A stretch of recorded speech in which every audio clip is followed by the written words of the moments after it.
Hey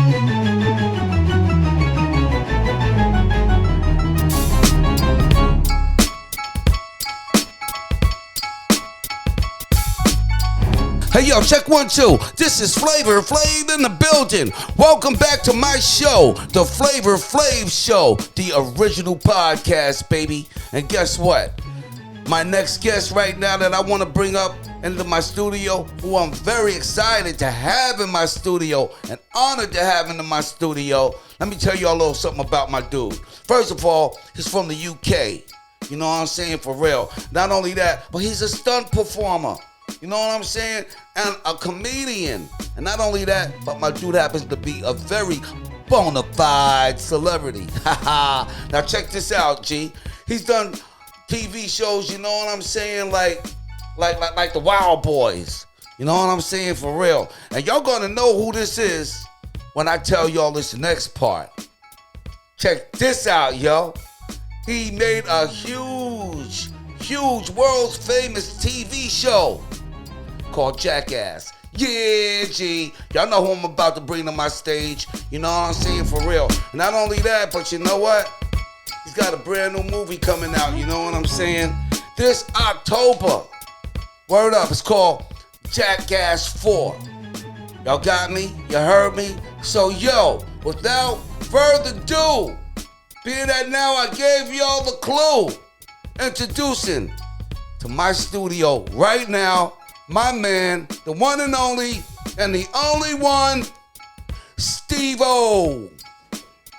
Oh, yeah. Steve-O! Yo, what's up, Steve-O? Yeah, dude. Wow, check out Steve-O.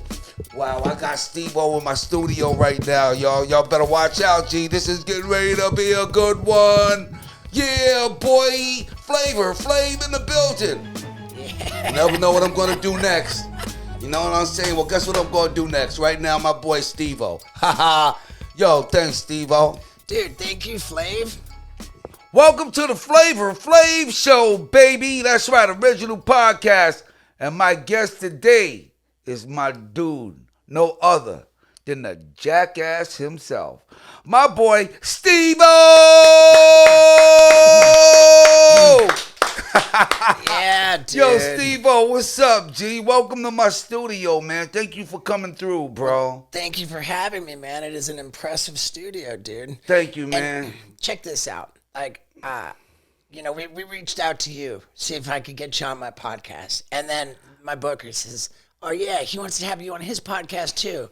And, like, it's always, whenever, dude, let's face it, everybody in the world has a podcast. You know, right. That's why I set mine up in a van so that I could be like, hey, dude, I'm going to do my podcast, but at least, like, I can bring the studio to you to make it, like, more convenient, you know? Right. And I'm thinking, man, okay, so Flavor Flav has a podcast, all right. Like, and then I checked it out, or I asked, like, you know, like, how many people has he done so far? They're like, and then she just sends me a link. Episode 1, Mike Tyson.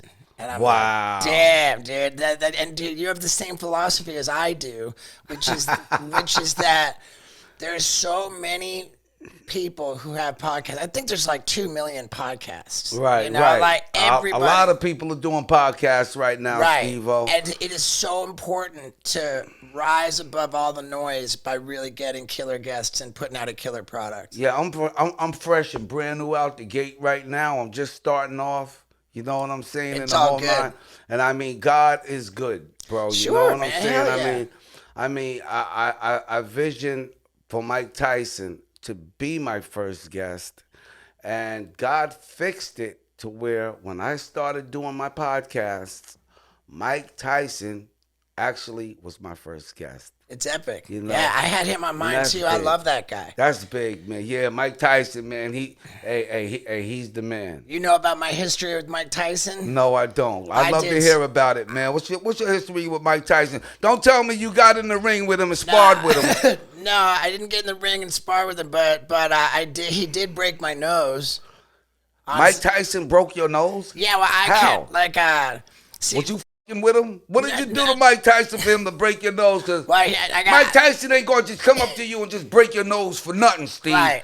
You had to be doing something, and I bet you it was a jackass move too, wasn't it? I'm gonna break it down like Cliff Notes, okay? I used to be super on drugs, right? Right. And one time I showed up at this house party, and I wasn't even invited. I just found out about it. I showed up, and like I knocked on the door, and it was Mike Tyson who opens up the door, and I'm like, was it his party? It wasn't. It was in the Hollywood Hills. I think it was at a guy Jeff's house. He always hung out with. Right. And it's like a mansion in the Hollywood Hills. Mike Tyson opens up the door, and I'm like, dude, can I come in? And he says, you got any coke? And I'm like, yeah, dude, I have a bunch. Like, I literally had a bunch. I think I had like an untouched 8-ball in one pocket, and like another 8-ball that I'd just been working on in my other pocket. Right. And I'm like, yeah, dude, I got a bunch. And it was like he threw a punch like past me, like, and then like hooked his arm back and just yanked me into the house. Like get in here. So we locked ourselves in a bathroom and did coke for like, dude, over 3 hours maybe. Wow. Hey, I ain't gonna lie, but 8 balls do last that long. I know. I used to be there. Dude, the way that he did it. Oh my! Because I mean, I was just trying to snort it, but like, so he asked me, "Yo, you got a cigarette?" And I was smoking Newports, and I'm like, "Yeah." So I get him a cigarette, dude. He rolls it back and forth between his fingers so that all the tobacco falls out of the cigarette, and it's just left as just a tube of paper. And then he just starts shoveling the coke into the tube of paper. Right. No, nothing mixed with it. Nothing, like just straight powder, just dumping it in there. And I'm watching him do this. I'm totally fascinated. And I'm thinking to myself, like, that can't work. Like scientifically, that can't work. I was thinking of burn and he just kept loading it up, packed the whole thing full, just pure coke. Right. I guess he ripped off the filter and then he just smoked it. He made it work, and I was just so impressed. And like he finished that one, and I'm just supplying the coke, and I just kept giving him more. He just does like again and again until it's all gone. I'm snorting it, he's smoking it. We're locked in this little bathroom. It's just like the Did y'all finish the 8-ball? Yeah, dude, we finished it all, dude. It was like fun. We went through like 5 grams of coke, dude. Wow, that's a lot. Yeah, and then it was time for me to go. That's a lot. But before we left, before I left, he said to me something that really touched me. He said, Steve, oh man, everybody's got you wrong. You're actually really smart. And after doing coke for 3 hours locked up in a bathroom, having Mike say that to me, that meant a lot. That meant after y'all did a lot, y'all done did a lot, I can understand though it meant a lot too. And I bumped into him here and there, right? But then now the next time I spent meaningful time with him, right? I got sober in 2008. And congratulations, thank you, bro. Thank you. And I had a rocky road with it. Like my first few months, like I ended up in the psychiatric ward. I didn't relapse, but I was just like, I was not in good shape. I go into the psychiatric ward, and I'm locked up in there, and then straight up, Mike Tyson shows up as a patient. We were together, locked up. Are you kidding me? In a psychiatric ward. So this, I swear it's true. Wow, first y'all locked up in the bathroom for 3 hours doing coke. The next thing you know, your next experience, you try to get clean, and y'all go through a psychiatric ward, and he's in there too. Yeah, I came in first, and then he showed up while I was in there. Crazy. And so while we're in there, right? And I'm just thinking, oh, dude, I want to do something with it. I think I had this idea forever, because me and the Jackass guys, we would play this game. It was called the Black Eye Game. You know, and we would there were different versions of it, like. You said the black eye game? Yeah, you would just punch each other in the eye, Wow. And you know what? Can I tell you something? Because back in the days, I had a saying called, yo, why you trying to put a black eye in the game? Why you trying to put a black eye in the game? Yeah. Now y'all got a game called the Black Eye Game? Yeah, we're doing it on purpose. purpose. Actually punch people in the eye? Well, right, but my favorite... Get out of here. That's crazy. Go ahead, Steve. My favorite version of the game was like where one guy just holds his fist out. Right. And, like with his elbow locked and just holds it still. Uh-huh. It's the other guy's job to run into it with his face and try to get a black eye. It's just so funny to me because you're trying to give yourself a black eye by running into a dude's fist. And so when we were in the psychiatric ward, I'm telling Mike, I'm like, hey, and I'm thinking like when we get out of here, but let me plant the seed now. I'm like, hey, Mike, you know, when we get out of the psych ward, like I want to like film this thing with you. It's great. It's called the Black Eye Game, and all I need you to do is just hold your fist out and just let me run into it with my face. You know, it'll be great. And I remember it wasn't a good time to hit him up with that. He wasn't in a very good place. And he said, man, I don't want to hurt you, Steve. And it just kind of, we left it at that. And so it didn't happen. But now years later, 2011, right, we're both booked on the Comedy Central roast of Charlie Sheen. And okay, now it's a different deal because now it's like we're there to provide entertainment on television. Mm-hmm. And we had the same agent who booked us on that show.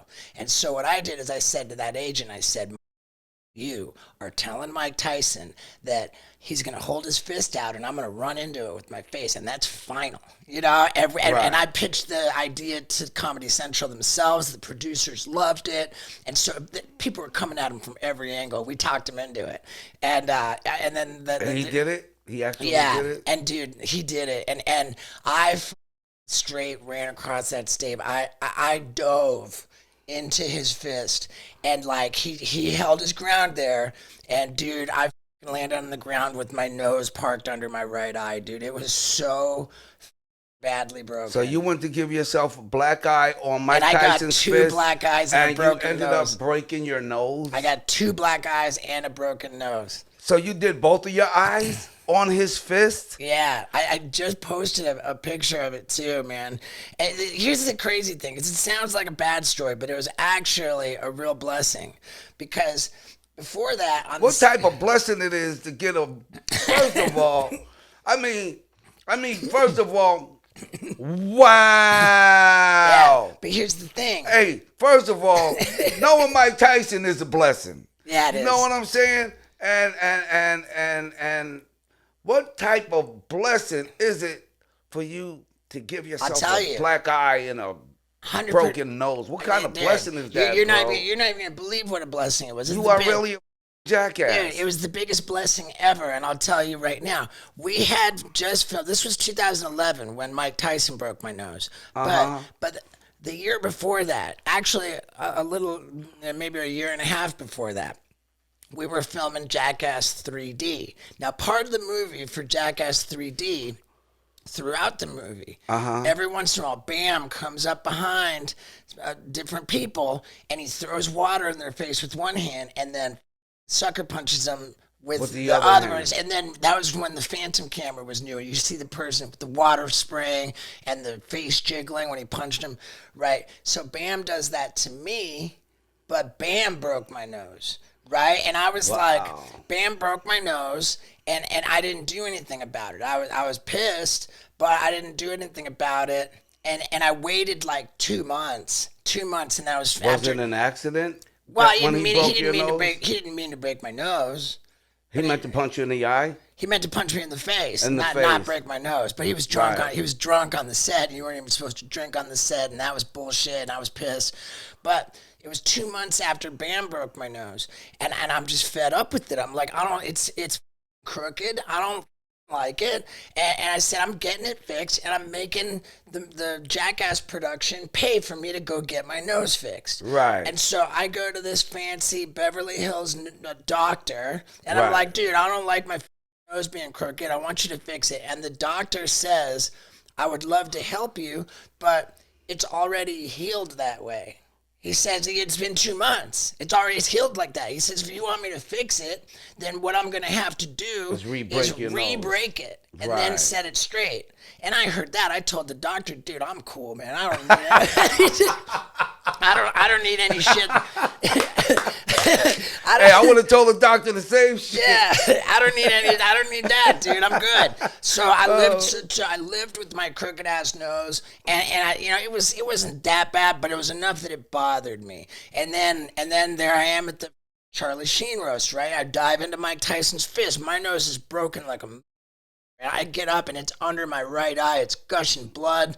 And I'm just like, that was the last thing that happened on the stage at that Charlie Sheen roast. So now everyone's getting up and they're taking out. And I hear this guy screaming, Steve-O, Steve-O. He's in the crowd. And he comes over to the stage and he goes, dude, your nose needs to be set right now. Damn. And that makes perfect sense to me because I remember what the doctor told me. Like, yeah, my nose needs to be set right now. This guy knows what he's talking about. I'm all excited. He says, I got you. I'm a kung fu instructor. He says, I'm a kung fu instructor. I've done this a bunch of times, man. We get broken noses all the time. And I'm like, all right, he's a kung fu instructor. But I'm like, you know, like, it's not like he's going to make it worse. He can only improve my situation. Right. So this guy puts a thumb on either side of my nose. I'm just sitting on the edge of the stage at the Charlie Sheen roast. He puts the thumb on either side, and he just wrenches it, and it hurts so bad. But check it out. In this picture, despite having two black eyes, that set my nose perfect. I showed up at that Charlie Sheen roast. The nose is pretty straight right now. Dude, I showed up at the Charlie Sheen roast with a crooked ass nose, and I walked out with a perfectly straight nose for free. I got a Mike Tyson nose job. Dude, I got a Mike Tyson kung fu nose job for free. And that is the coolest way you could possibly break your nose and fix your nose. So yeah, that's a blessing. That's crazy, man. Mike Tyson helped you fix your nose for free. Yeah. And all you wanted was a black eye from this guy. All I wanted was a black eye. That's all you wanted from Mike was a black eye. Yeah, and it ended up turning into him helping you fix your nose. What do they call it? That your friend broke. Yeah, they call it rhinoplasty. Yeah. Dude, I love, you know. So, check this out. That whole story I just told. Right. Like, it was part of my stand-up. You know, on my last tour, and then I put it together as a comedy special. And the comedy special was dope because every story that I told in the comedy special, I edited footage into it. So everything I'm talking about the whole time while I'm doing the act, you've got the footage edited in, so you're hearing about it while you're watching the actual footage of it happen. See what actually So happened. when I say I dove into you see me dive into his face. When I say my nose goes, you see every thing that I describe in the comedy special, and it's called Gnarly. It's super crazy.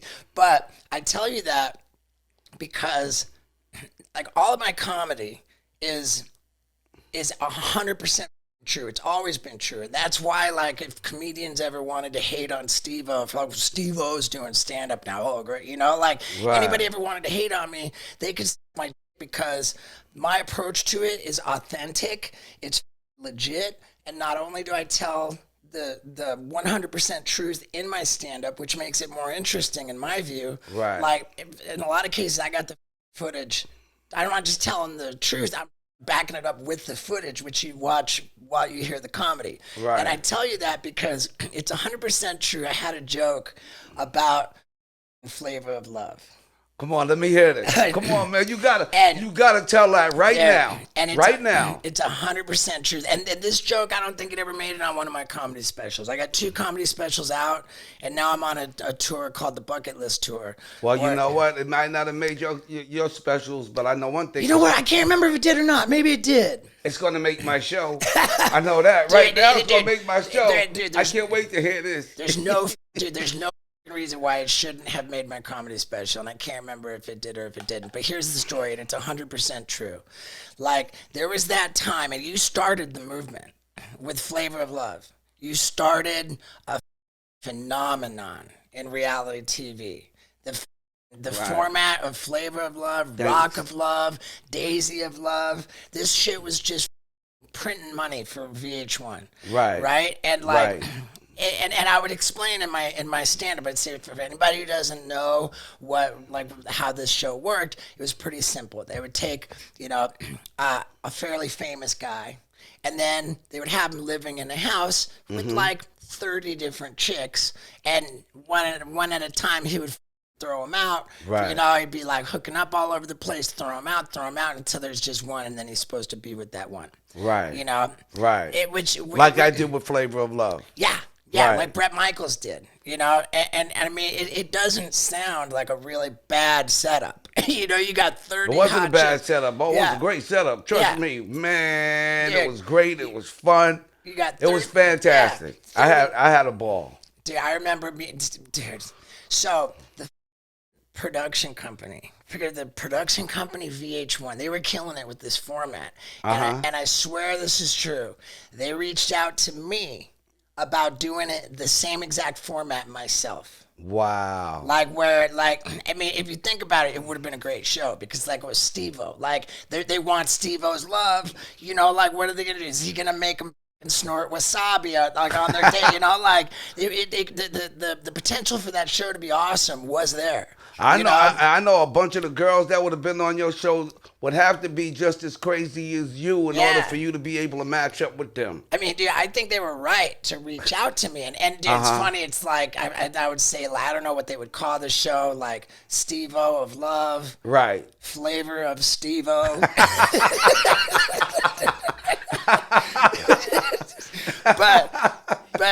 Oh, wow. But here's where what made it the joke, and it's completely true, dude. Was that when I got that offer, I didn't even have to think about it. Right. For one, like immediately it came to me. I was like, oh, that's good. But I thought to myself, there's no way that I'm gonna let 30 chicks tell the entire world how fast I come. Wow. I mean, yeah. Certain secrets should be kept. Kept to ourselves. You know what I mean? I'm cool joking around about that, but like when you're hearing it from the source, right? You know, they got that little room they hang out with. They're all good. Yeah. I know the feeling. Yeah, Steve. dude. I know the feeling, man. Dude, that I could tell that hit your heart, man. You couldn't even find it funny because you're like, ooh, yeah, that hurts. Yeah, that hurts right there. You know what I'm saying? Hold up, man. But that's why I didn't do it. Hey, you like to tell them how long it would take you to come, but not how quick it takes you to come. I've always looked up to the Minuteman. Yeah. Yo, what was that? I don't want no 1 minute man. I don't know 1 minute man. Yeah. Teeny weeny, teeny weeny, teeny weeny, short dick man. Hey, well, I ain't gonna lie, but that song does not represent Flav. That's for sure. I got 8 kids. So I got proof. I'm good. I'm all right. Yeah, dude. I was told I have nothing to worry about because I always had a complex, you know what I'm saying, in the whole 9 in that area. Yeah. But I was told, yo, you're bugging out. You bugging out, Flav. You're straight. You're normal. I'm like, okay, I'll take that. And I believe that you conquer it. Yeah, you know, I man. don't think that my problems are something that you worry about. Right. But like, I also don't have to worry about having kids because I got a vasectomy. Poor fella. Why? Hey, because kids are great to have, man, you know. I guess, and not only that, but at the end of the day, man, I mean, you know, they'll help watch over you when you get older. As long as you take care of your kids now, believe me, they will take care of you in the end. That's how it's supposed to be. That's why people used to have kids. That's the way it's supposed to be. That's not how it's working out But there are a anymore. lot of kids that don't take care of their parents when they get older.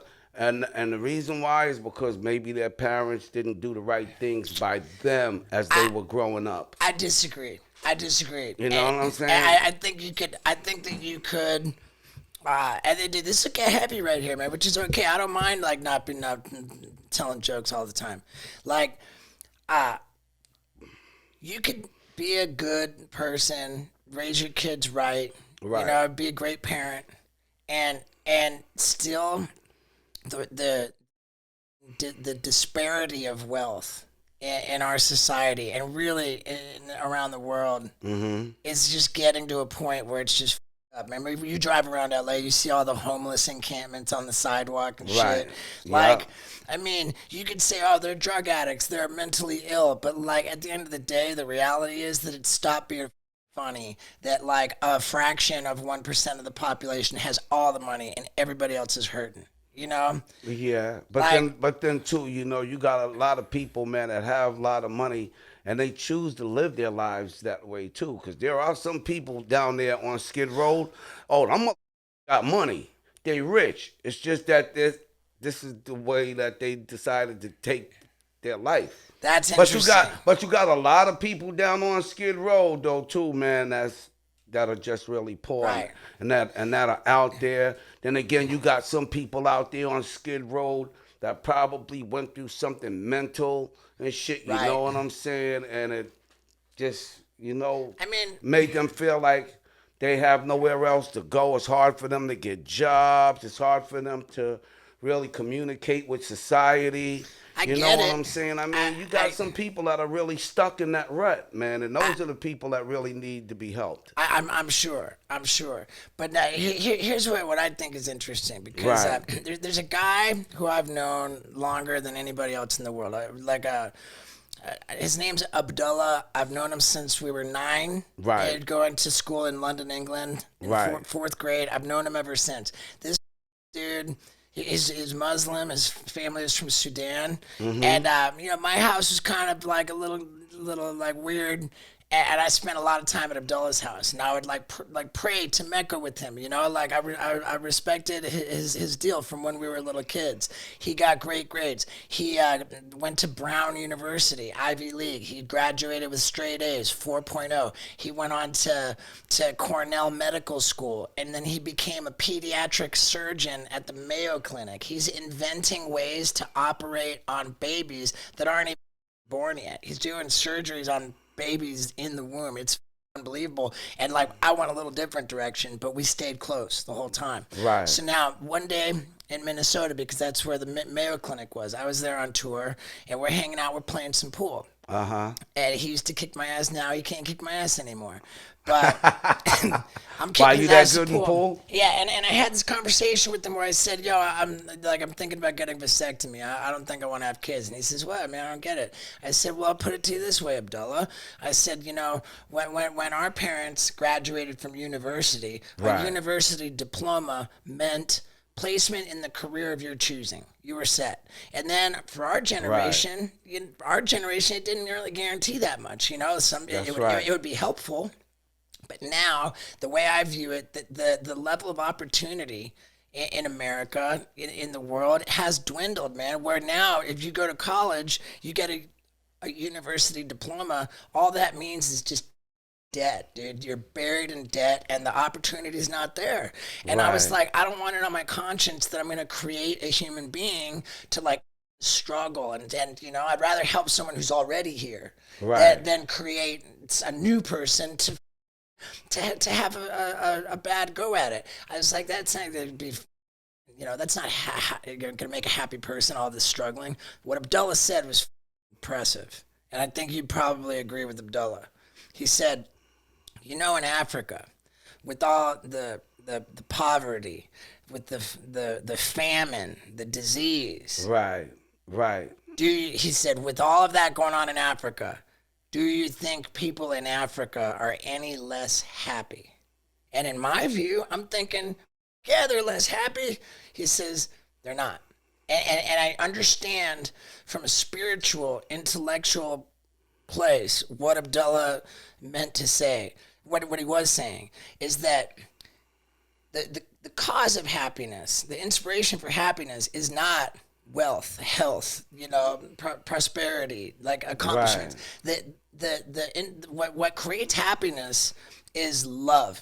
That's Straight right, up. Steve. Love is the ingredient. Love is what what makes the world work. That's and right. you can strip somebody of of all of their belongings, of their health. You can put them in terrible situations, but you cannot strip a human being's capacity to love another. That's right, Steve. And so by that logic, you cannot strip a human being of their capacity to be happiness, because if you can find it in yourself to love another, then you can be happy. That's right, Steve. So that's Abdullah's take on it. And That's I say, right. great, I'll love my 4 dogs, 2 cats, and 3 goats that I have at my... Those are your kids, huh? Yeah. My Yeah. girl doesn't want to have kids either, so I filmed it for my new tour, the Bucket List Tour. This idea I had for the longest time. I got a vasectomy. I said, this is the vasectomy Olympics. Coming right out of getting my nuts snipped, and jump on a horse, going bareback, galloping, bouncing up and down on my balls on the horse to go to a kid's party where they dress me up like a piñata and they got blindfolded kids whacking me in the balls while I'm hanging upside down from a tree. It was stupid. First of all, I'm going to tell you like this, man, because some of the stunts that I've seen you do involving your balls, G, how the f*** do you take that pain, number one? And second of all, I'm surprised that your dick still work, Holmes, after all of that shit you put your dick through. Yeah. You put your dick through some pain, bro.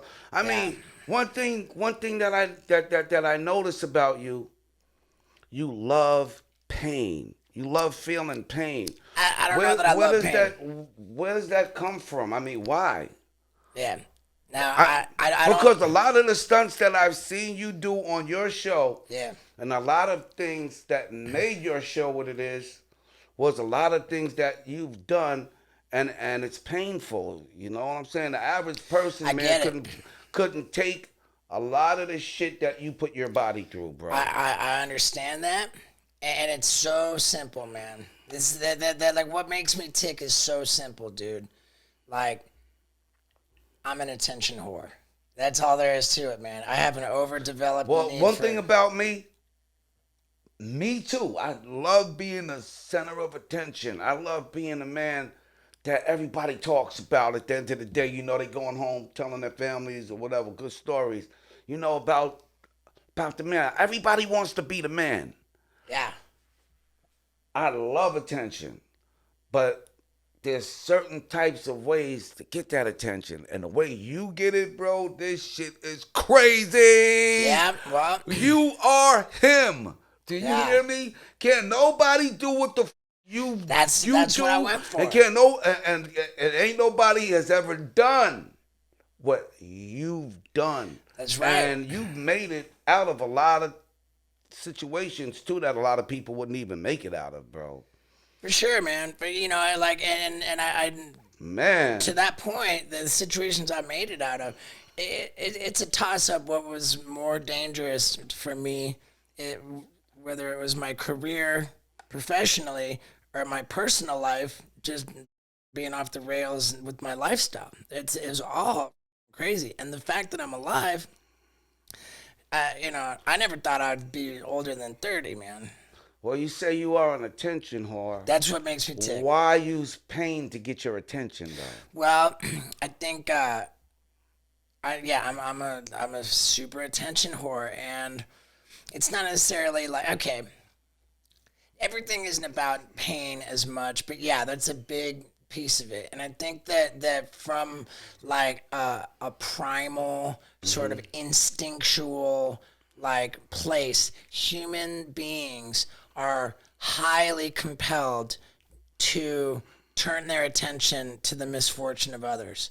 And the term I think that really conjures up that concept is rubbernecking, right? Like when there's a accident in the road, even grandmas are causing traffic because they're slowing down to turn their head and look at the carnage. There's just something, and it's not cool, but it's the reality. People are compelled to turn their attention to carnage, to misfortune, to pain.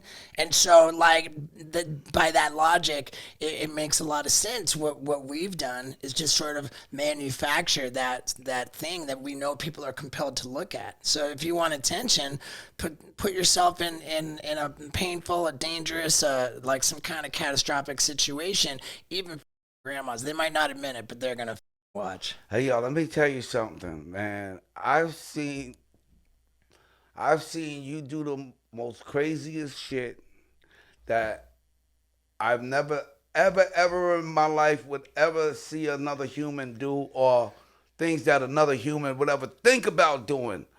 And where do you get these ideas from to do the shit you do? Like for instance, being inside of a porta potty and shit, you know what I'm saying? Inside of a porta potty, it's full of shit, it's full of piss and everything, and you're sitting in this doggone porta potty, and then they just launch you up way high up in the air, And then when you come down, all of the shit that's inside that portal potty splashes all over you.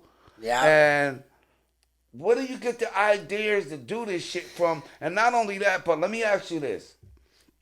Is that really piss and shit inside these portal potties and stuff? It was shit. Now the reality of that situation, and Jackass has always had a great deal of integrity.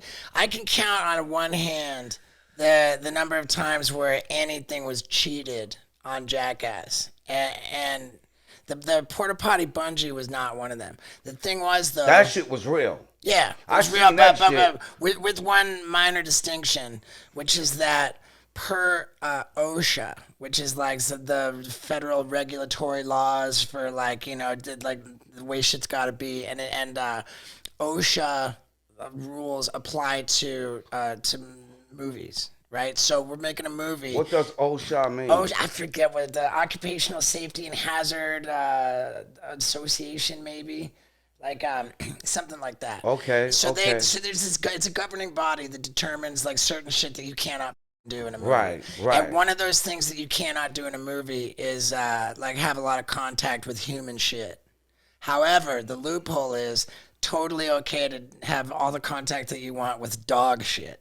So, if you can believe this, they found a company which sells, I don't know if the company's still around, but back in 2010, there was a company that would sell you as much dog shit as you wanted. And even better, the name of was it expensive? I can't remember. I wasn't part of buying it, but I asked my buddy. I just want to know how much would a cup of dog shit cost?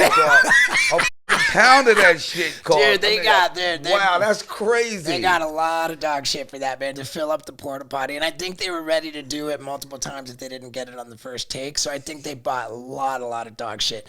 And the company that they bought it from. That's just like. I don't think I've ever told this on an interview. But is that like the people that like the companies that sell cow manure? I would imagine, probably, yeah. So instead of having cow manure, it's big bags of dog shit. Yeah, and the company was called. Yeah. We do. We do do. I swear. Oh my God. We do. Oh my God.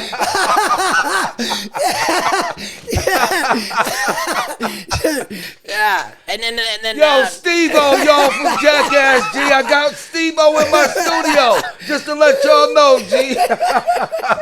Oh my God, Steve-O, you crazy. It's good. Dude, it's good, yeah. And I can't give away too much about the new Jackass movie, but I will say, I won't say too much. They found another company that would sell you some other shit. And an unbelievable amount of it. And that's some other shit going on right now, G. Yeah, that's right. Some other shit. There's been a lot of shit going on. That's a lot of shit going on there, buddy. Yeah. Hey, yo, man. Hey, let me ask you this, right?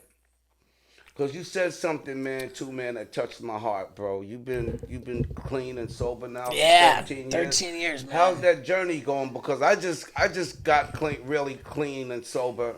I just stopped smoking cigarettes now for about a year. Good. And I stopped drinking alcohol as of now for like about 10 months. And I feel real good. Dude, you know look what I'm great. saying? And this is a journey that I want to stay on. How is it working for you, man? And how does it? Dude, how do you make yourself stay clean this long? I mean, there's things that we do. Is there Temptations too? I mean, we know Temptations is a singing group.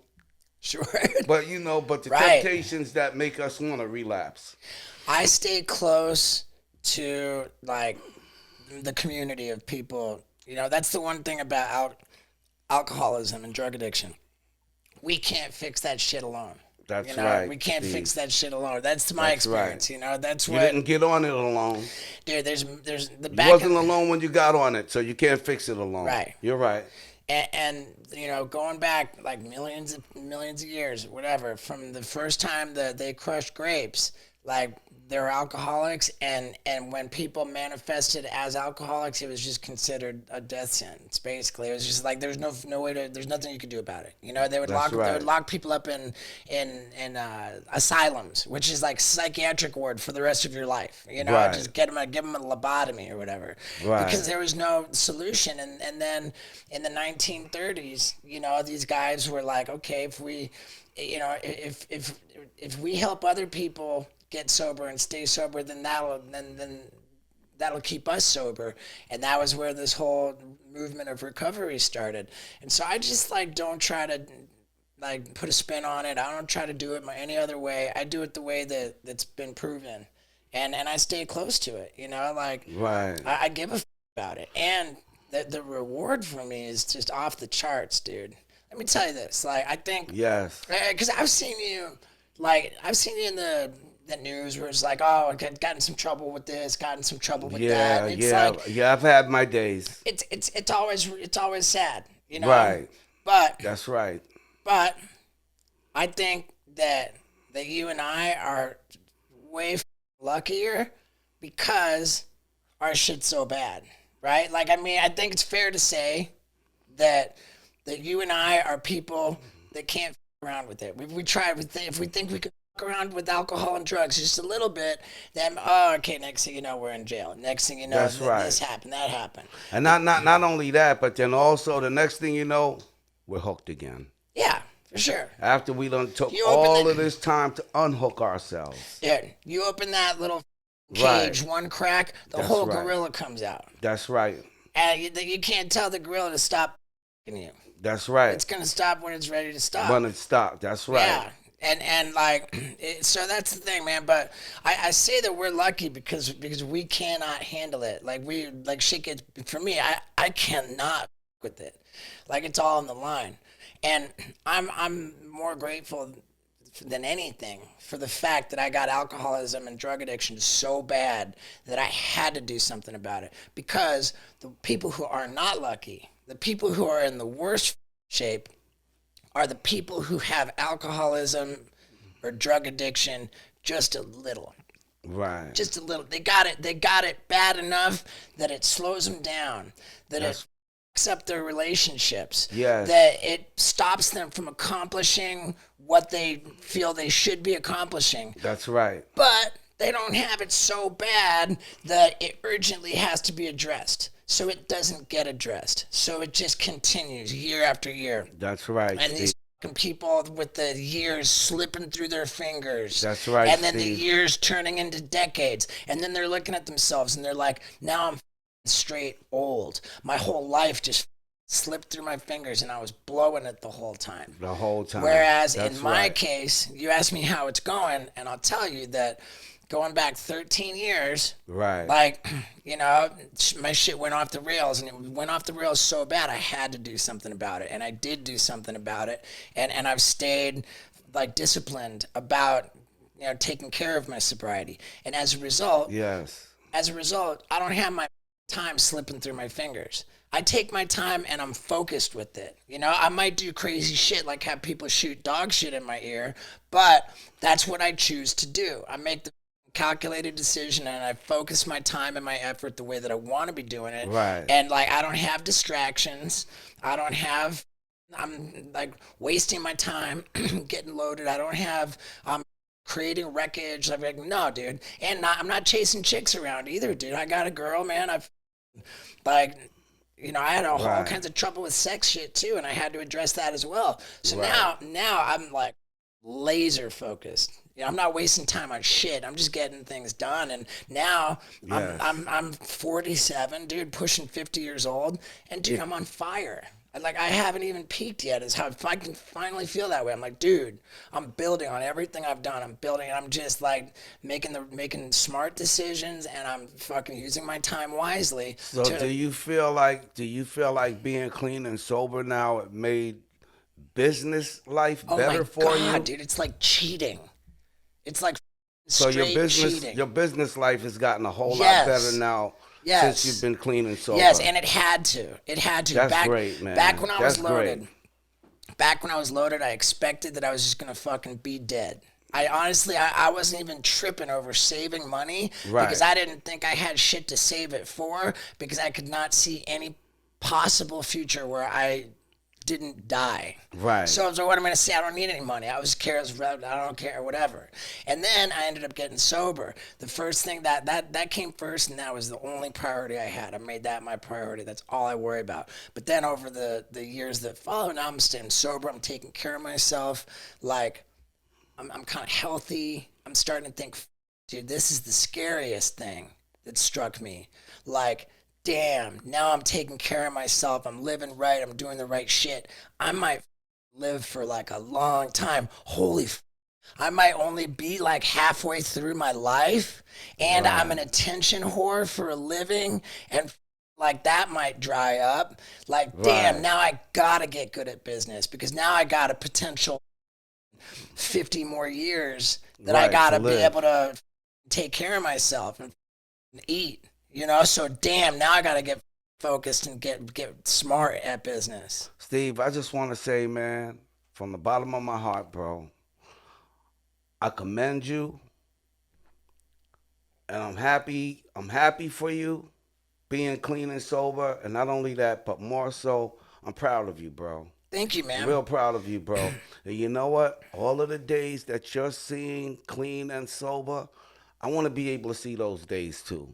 Because ever since I stopped drinking and I stopped smoking, hey, my business life has gotten a whole lot better for me right now. And I got a whole lot more things coming at me now.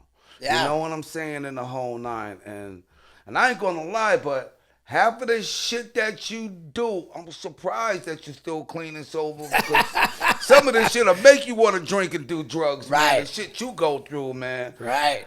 What made you, right now, when it comes down to this jackass shit, bro, what you've done made so huge, so large, and you've created so much don't you try this shit at home shit. What made you, and you got your own lane. You got your own lane. What made you pick this lane, and what made you come up with the ideas of the things that you do? What made you come up with these ideas to do this? And well, I mean, like what made me come up with the ideas, I think, is just kind of it all started from skateboarding videos. And skateboarding, it's like, when you talk about skateboarding, hey, I got to shout out to my boy, Chad Muska. Yeah. That's my dude, Chad Muska. Yeah, when it come down to the skateboarding. But go ahead, I love Muska, dude. You know Chad Muska? I do. And he's the greatest, man. I got a lot of love for Chad Muska. Yeah, man. Yeah, I did a record for him too, man. Called Yeah, Boy, You Burning. Yeah, I love it. But skateboarding is about taking risks. There's no way around it. You're gonna fall down. You're gonna get hurt. There's gonna be carnage. And it was just like an attitude about skateboarding. And we all had video cameras because we're trying to film all our tricks. And then the skateboard videos had like all this crazy stuff. It was just like a subculture. And that was kind of like where the vibe came from for Jackass. And that was, I was in skateboard videos before Jackass, and like there were certain skateboard videos that were real popular that I was in, and they were like, man, these skateboard videos are a hit, but nobody cares about the skateboarding, so let's take out the skateboarding, and then all that crazy shit that's left over, we'll make that into a show. And that was how Jackass started. So that's where the ideas came from. And you said just before, you said that how I made Jackass like something big and something huge. There's no question. Jackass was culturally significant. It came at a time where the video camera was barely a household item. Back when Jackass came out in the year 2000, certainly there was not a video camera in everybody's pocket the way there is today. There was not the ability to edit videos and disseminate videos. Like there was, it was a different time. I came up in a time where I got, my name out there by recording VHS tapes and mailing them at the post office. There was no like video on the internet. Stunts that you were doing? That's how I came up, man. That's how I got in the game. But like Jackass came out, it's at a right time. It was culturally significant, and the world has changed a lot since then. And honestly, like Jackass, this new Jackass movie is going to be the first one in 11 years.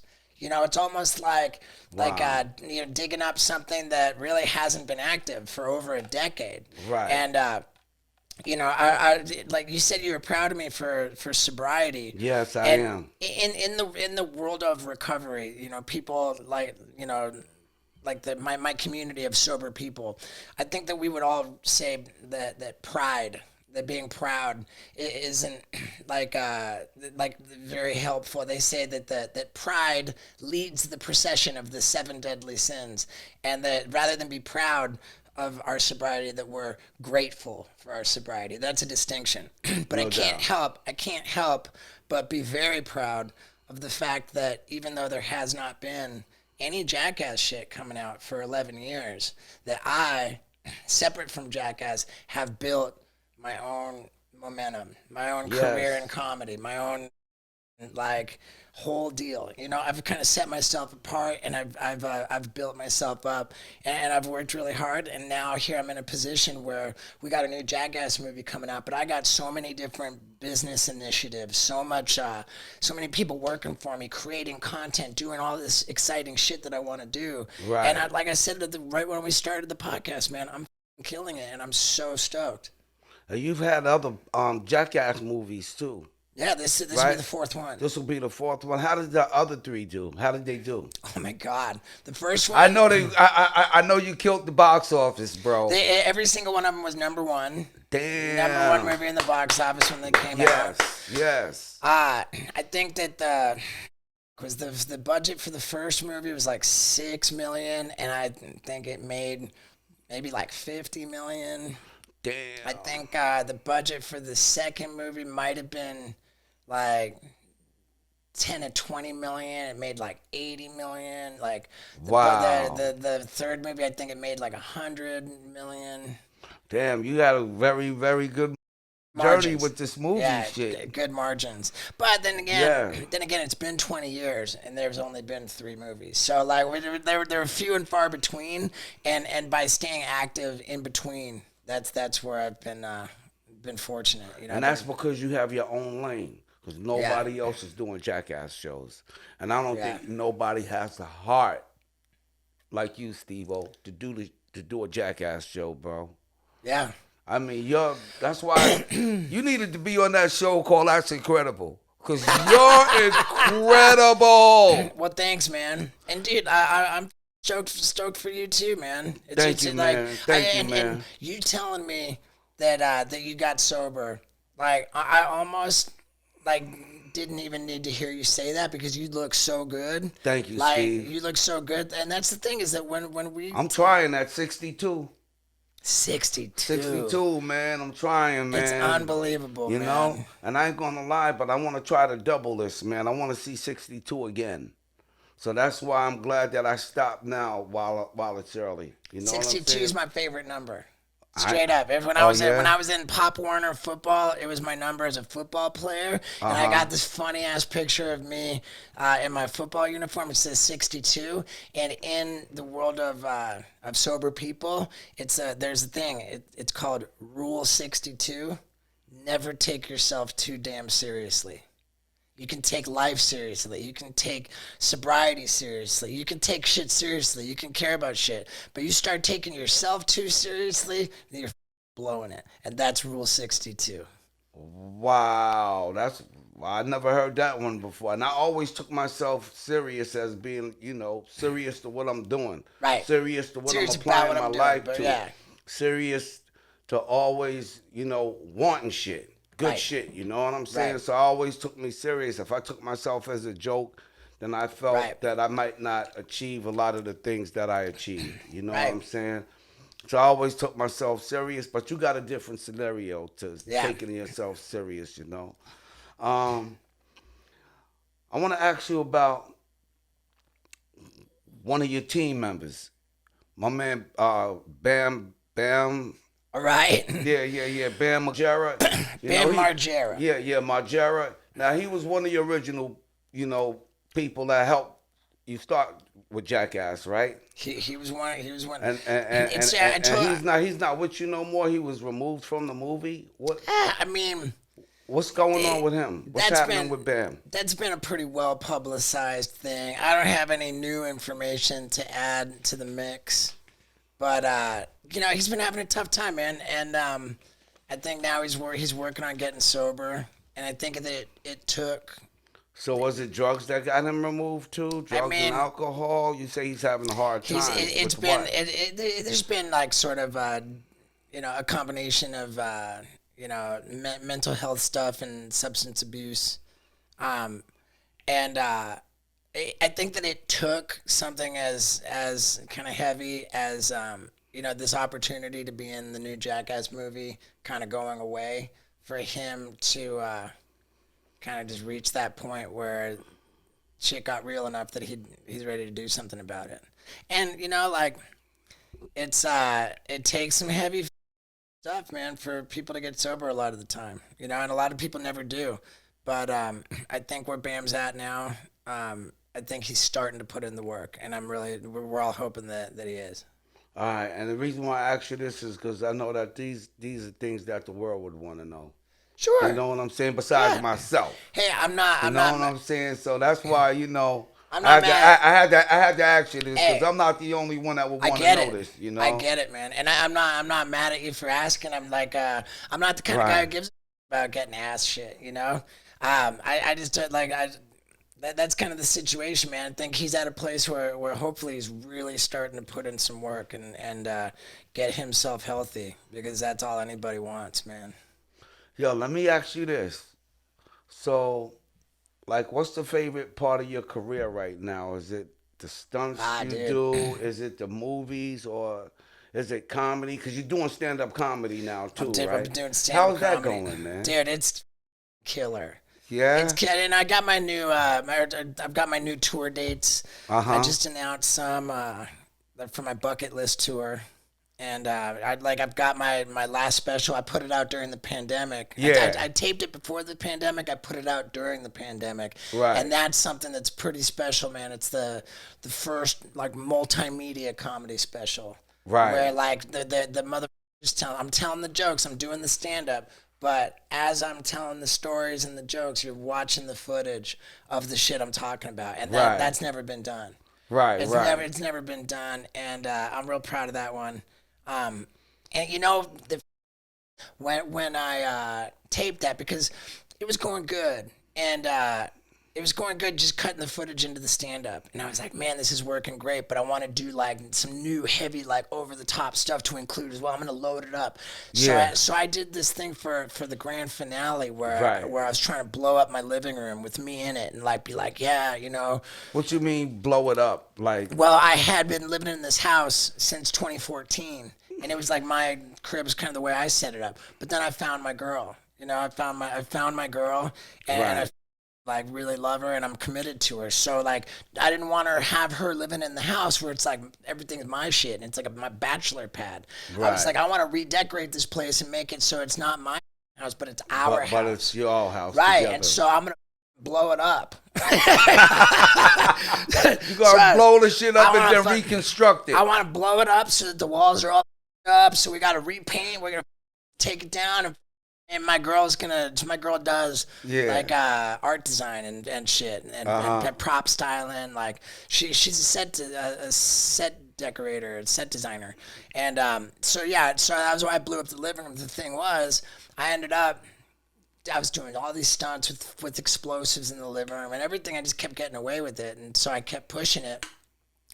And then I ended up really blowing myself up pretty bad, and I had burns all over me, and I had to get skin grafts. You really tried blowing up your living room with I blew up. I ended up. So you blew your living room up, and was in it. I blew up shit in my living room, on me or under me, and I kept blowing shit up, and then ultimately what I did was I laid down in a bed of rocket engine fuel. Just wearing a t-shirt and jeans, and my buddies lit the rocket engine fuel that I was laying in, and it just went up, and I got up in that one, and I had to have skin grafts. on 15% of my body. Think of this shit. I bro? thought it wouldn't be too bad, you know. I thought it wouldn't be too bad. I thought I'd get burned a little bit, but it was like, you know, it would just be crazy. Ended up being like way crazier than I expected, and I had to have that surgery. 15% of my body I had skin grafts on, and that was the grand finale of the special. So, and you see it all in my special. And then, you know what, I kept doing more. I kept plugging in more crazy over the top new shit, and it just everything was working so good. And then I decided, you know what, I need a crazy opening sequence. And for a comedy special, a lot of the time you see the guy like walk into the theater, you know, like the opening sequence of a comedy special be the going to the theater where they tape the show. Right. So I said, all right, here's what I want to do. I want to get a billboard truck. You're from Vegas. You know how they got those billboard trucks driving around. I'm gonna get a billboard truck with the billboard on the truck is the comedy special, promoting the comedy special with a big space to tape me to the billboard truck. It says Steve-O, gnarly. I got all the Jackass guys, Bam included. Knoxville, the whole cast. It was the first time we had been together since we lost Ryan Dunn.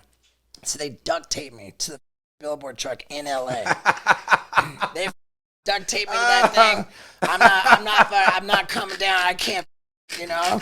And then Knoxville's got a bucket of baseballs. He just starts cracking them. That's crazy. Cracking these baseballs, hitting them at me. They're coming so hard. He's hitting me with baseballs up a bat, and then like they get done hitting. While you're taped to this truck? While I'm taped to the truck, he's just hitting baseballs at me, and then he gets done hitting the baseballs, and then one of the Jackass guys, Preston Lacey, just straight drives the truck, dude, down the highway. We went all the way to Vegas that first day, dude. We shot flying down the highway. I'm duct taped. When you were duct taped to this billboard truck, how far did y'all go? How long were you taking? We went from LA to we filmed it on two different days to get the shit put together. And we knew that we weren't gonna get out of LA without getting like pulled over and shut down by the cops. You know, like so what we did is you were taped to this doggone truck from LA all the way to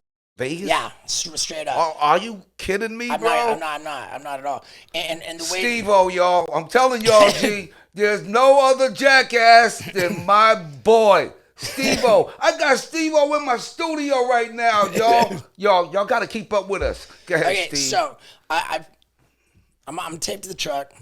I'm not coming down. I'm on there. And to get out of LA, they built like a special box, like kind of like a coffin, but just made out of plywood, spray painted black. And they drilled it over me. So I'm taped to it, the same deal, but no one can see because it looks like there's just a box screwed to the truck. And so then we drove me like that. And, you know, and then we got to like Barstow, and then they unscrewed the box off, took the box out so we could shoot properly, hauling ass down the highway all the way to Vegas while the sun came down. And then once it was dark, it was like, all right, you know, like so we wrapped it there, and then like a month later, we flew out to Colorado, and we picked up the sun coming up, and we got me going through the mountains in the snow, and to the theater in Denver where I taped the show. So the opening sequence, you see me go from LA all the way to Denver. Crazy. Duct tape to the. Hey, I ain't gonna lie, man, but I mean, because. So, but dude, it was that was some Flavor Flav shit with that billboard shit. Cause I would have did some shit like that on the billboard. I would have had them drive me from LA all the way to Vegas on the billboard. Oh, dude, I would do some shit like that. Yeah. That's Flav. It was the most epic opening sequence to it. The whole comedy special, in my view, is by far the dopest thing I've ever made, and I knew that, and I didn't care, and I even put in with all this different shit that I filmed, all the different productions, all the everything. I put like $300,000 into that thing. Damn. I put $300,000 into it, and I didn't even bat an eyelash because I believed so much in what I was doing. Damn. And then after I got done putting it together, I got it all finished, and I made a trailer, and I'm like, all right, Netflix, check this out. This is all the Jackass dudes, multimedia has never been seen, all kinds of new shit packed in here, and they were like, "Nah, we don't want it." Hey, yo, Like, check this out. and HBO did. Everyone that could show it Uh-huh. rejected it. And I was like, what? And their philosophy for that was that there's so many comedy specials coming out. Like, there's, it's like such a saturated thing that, like, they didn't want to invest in Steve-O stand-up comedy. They want, like, prestigious, like true. They blew it, and I knew they blew it. So this is what I did. I built a paywall on my own website, and I bought myself a billboard in the middle of Hollywood and duct taped myself to that thing. I got in every USA Today. How long did you stay up on that billboard? I only made it like 2 hours before the fire department took me down. But I got the word out there. I put it on my own website. The shit's dope as hell.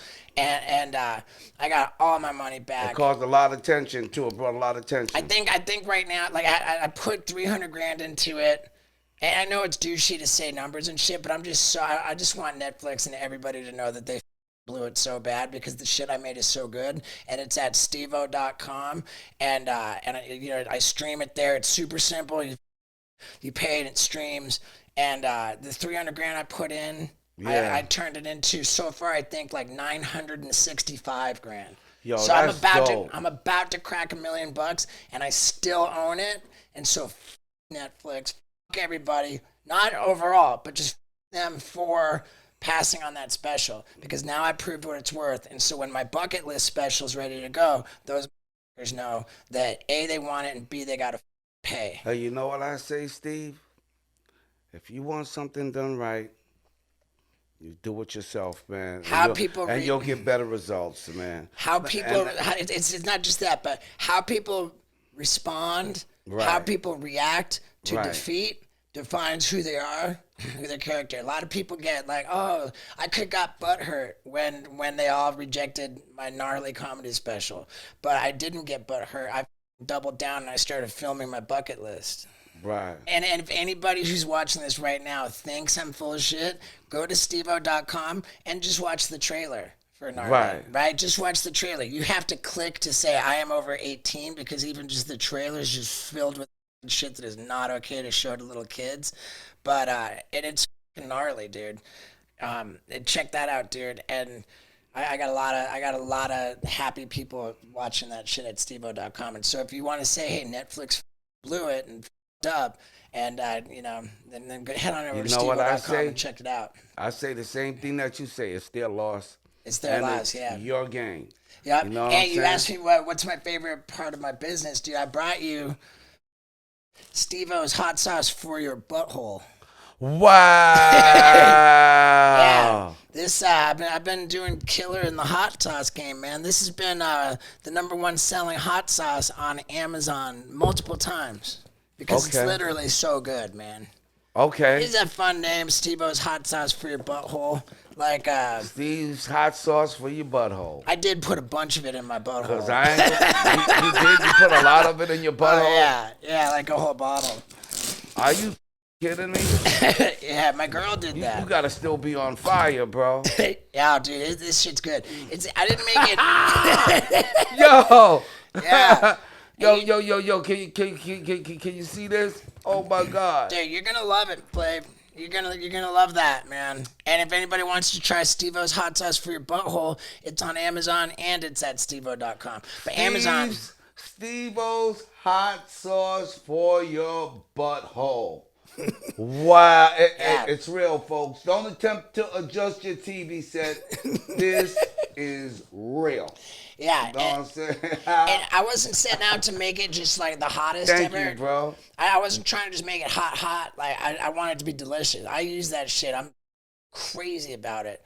But then now that we've done so well with that, I did want to make a hotter version. So very soon we're gonna have Steve-O's Butthole Destroyer. Whoa.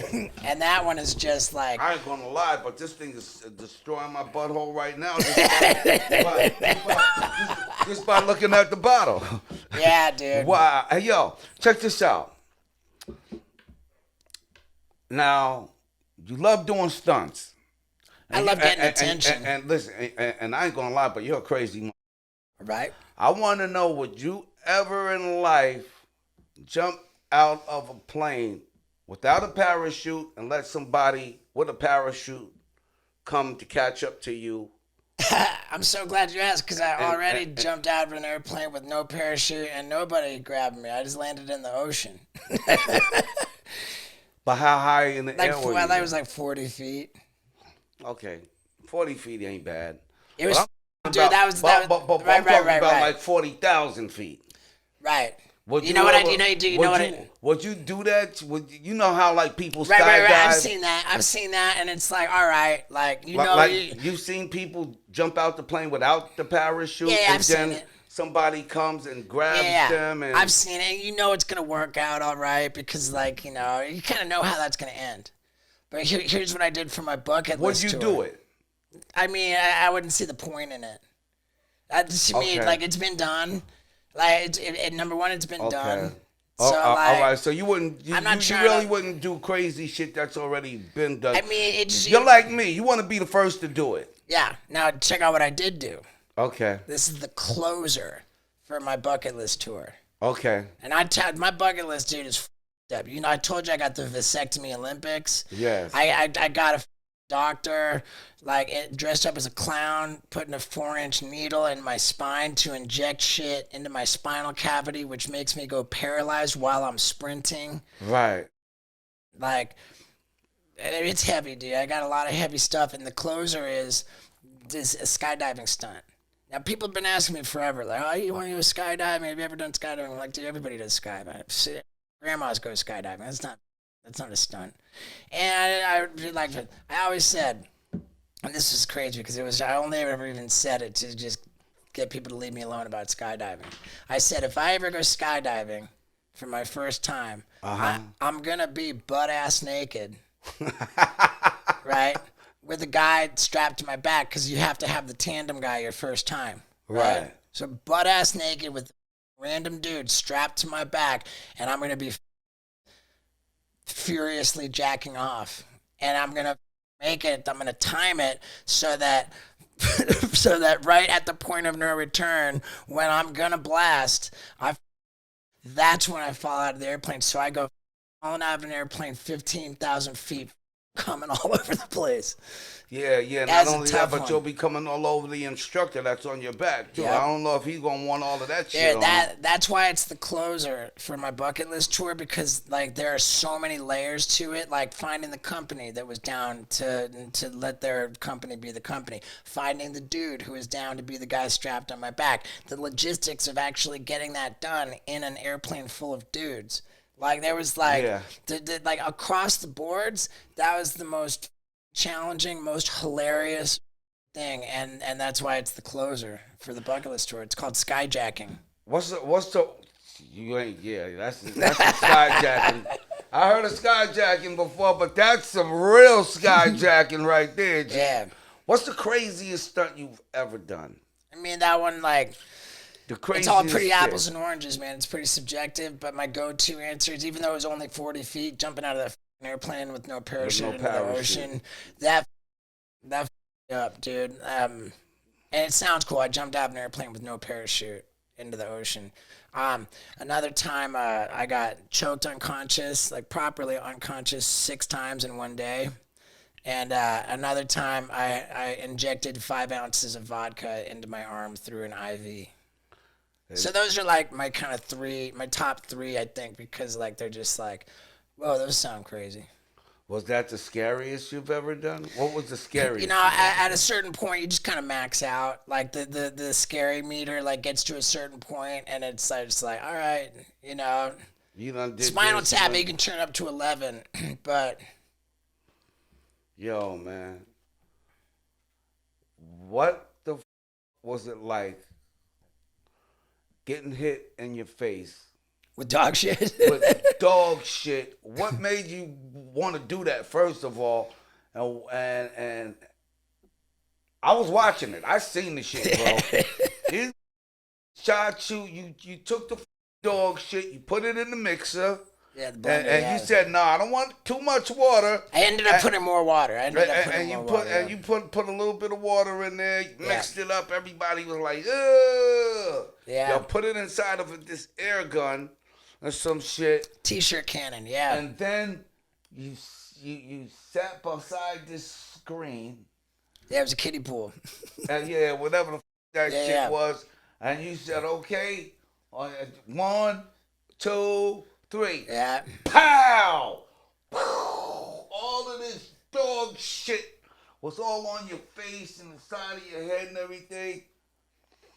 It was so much force, it even f***ed your ear up.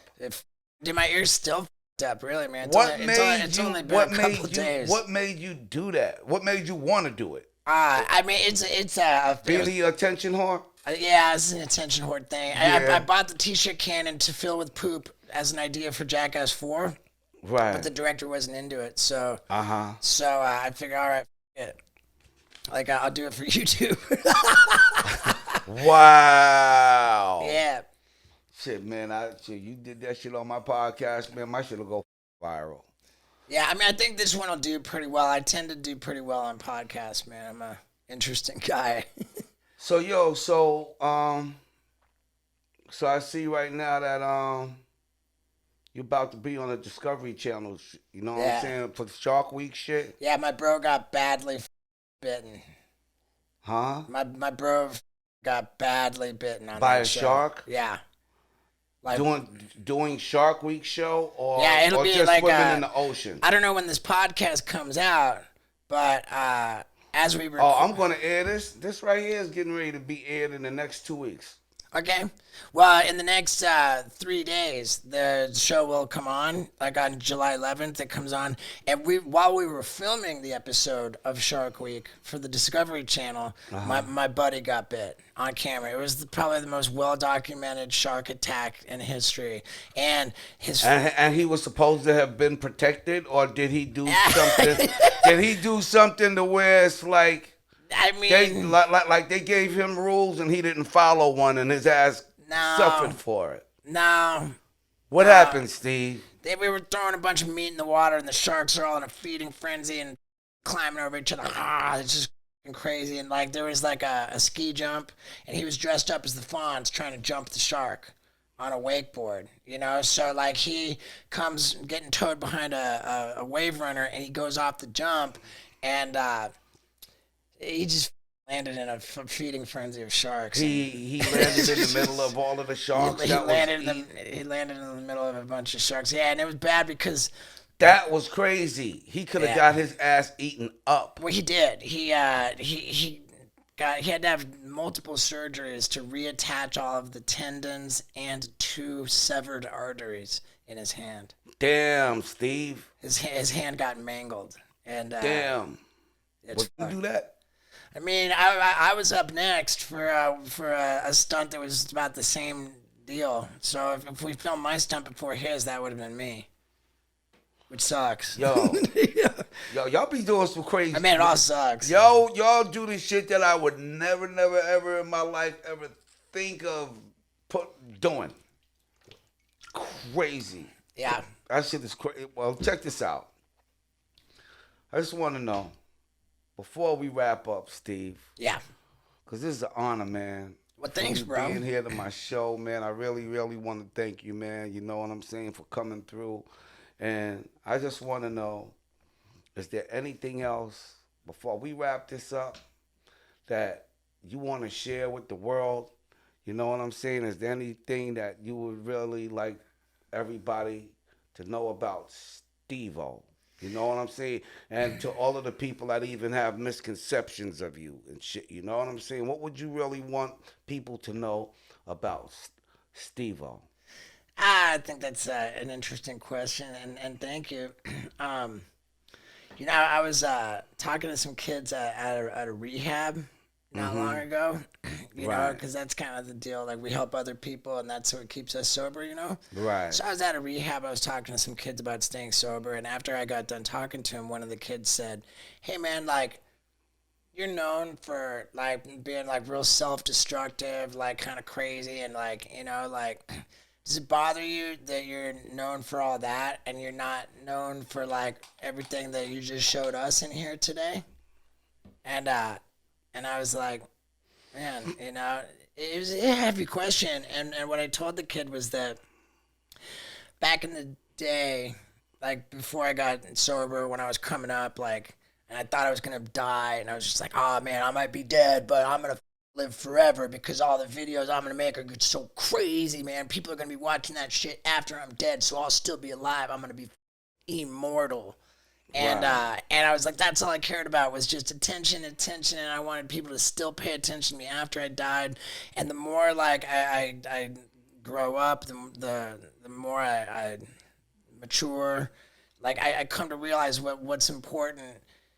And what's scary is if I'm just all about attention, then I become like an old attention whore. It's a bad look, like, so my focus is much less about I want my focus to be less about being the center of attention and more just about feeling good about being a good guy. And if you're going to feel good about being a good guy and loving another person as the source of your happiness, if I love just loving others, if you make loving others the inspiration for your happiness, right. If you make feeling good about being a good guy your priority, then it doesn't matter what anybody else thinks about you. That's right, like Steve. Let them think I'm a crazy, reckless, destructive asshole, and like let me know I'm a good guy and I'm happy.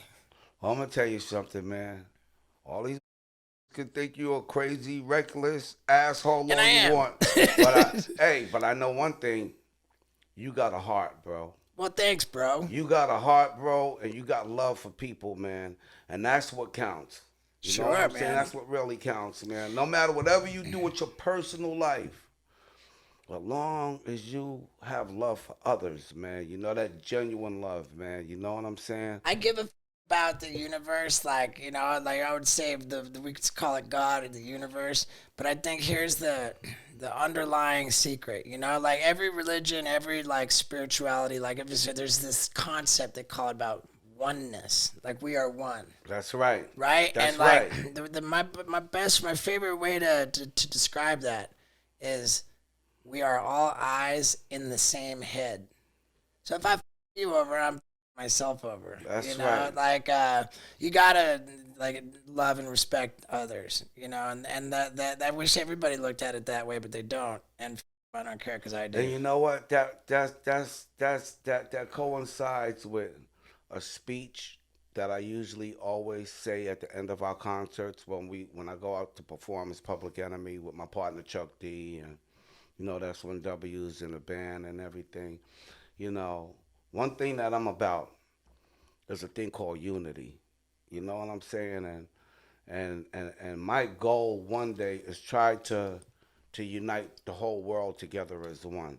And no matter what race we come from, no matter what color we are, no matter what part of the world that we live in or that we come from, this world is made up of a whole bunch of different races. But at the end of the day, Steve, there's only one race, and that's the human race. So that coincides to when you say we are all one, because we are all sisters and brothers, man. You know what I'm saying? And we must all stick together and build a wall of unity. And that's what it's supposed to be about. Sure, man. I don't think you got to actually build unity because we're already one. Separation is just an illusion, man. And when, like, when we're done with this physical body, we realize, oh, yeah, shit, that was crazy. That was a little thought that God had, and now I'm back to being God. Like, it's kind of wild, dude. I'm into the spirituality shit, and I wish more people were. But, dude, thank you, man. Thank you, Steve. You're going to love that hot sauce. So much, man. I'll get you my book, too. And listen, I want to give you my book. It's called Flavor Flav, the Icon of Memoirs. You know what I'm saying? And all my stories in here are true stories. That's the way to do it. It's not a long, drawn-out book. It's an easy read. I like that. I get in quick and I get out quick. You know what I'm saying? I want you to check that book out. I'm going to sign it for you and everything, too. Did you work with someone on it?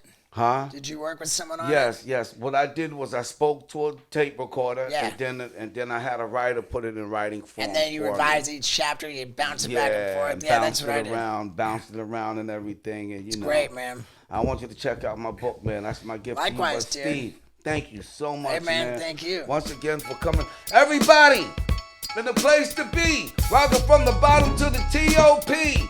My dude, right here on the Flavor Flav Show, original podcast. My boy, Steve-O. Thank you, Steve-O. Thank you. Great job, Steve.